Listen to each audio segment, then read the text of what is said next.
président de la transition a visité les stands où sont exposés les produits et les offres de services touchant directement le secteur tourisme cet après-midi au Carlton lors du Salon international du tourisme organisé par l'Office national du tourisme de Madagascar.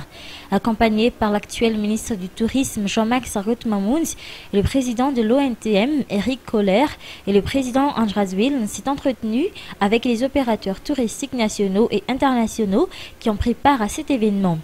Nous constatons la participation massive des îles voisines regroupant l'île Maurice, les Seychelles, la Réunion et Madagascar à ce salon international du tourisme, a souligné le président Andrazwil à la sortie du salon.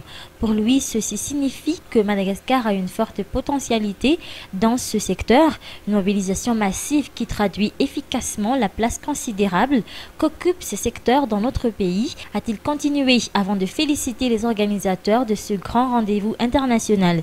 Ceci est un grand pas vers la promotion de l'image de la Grande Île, a ajouté Andrazwil. La prochaine étape consiste à inciter les opérateurs à s'investir dans la Grande Île en facilitant l'acquisition des terrains ou les réserves foncières touristiques avec toutes les mesures d'accompagnement relatives à tous les investissements sur les constructions des infrastructures hôtelières, entre autres la détaxation sur tous les matériels nécessaires, a déclaré le président de la transition.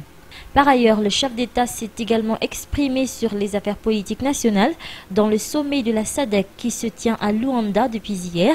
La lettre que l'ancien président a envoyée au président en exercice de la SADC ainsi que les différents projets de médiation qui se concoctent en ce moment.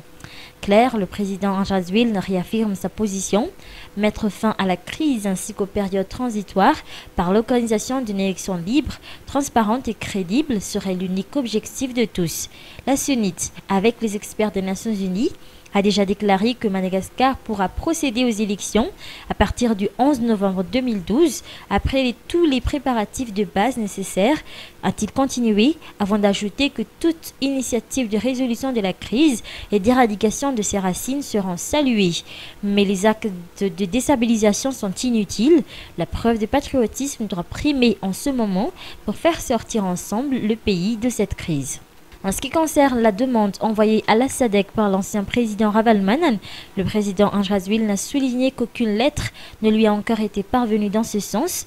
Il a pourtant souligné qu'il ne trouve aucun inconvénient à un éventuel dialogue si l'intérêt supérieur de la nation prime dans la discussion.